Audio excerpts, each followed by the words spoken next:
silisebe laseMpuma Kapa okokoko saqalisa ukuva ukuba kukho sinengxaki nesifo se-FMD.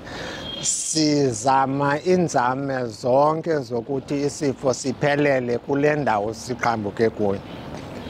Kwezo nzame sizenzayo siye saba nayo impumelelo kwesi isifo sisentabuzoko. Kodwa apha kwesi siseKouga bukhona ubunzima esibufumanayo. Uhlobo lwezilwanyana okanye lenkomo ezi-affected eKouga neKouKama zinkomo zobisi amalunga, and nendlela ekufuywa ngayo apha zixinene.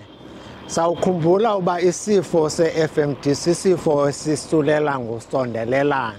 So ithuba loba zisondelelane kwifama ezilapha ngenxa yemeko yofuya makhulu nomathuba lawo. Sawuphinde sikhumbule into yoba isifo sethu siyaphinda sihanjiswa ngabantu abasebenza nezinkomo neetrakhi okanye izinto ezingena pha. Yiyo le nto ufumanisa into yoba funeka kubekho izitophu ekuklinwa kuze kuvuvuzelwa kuze laa nto kuthiwa i-disinfection xa ungena naxa uphuma efama.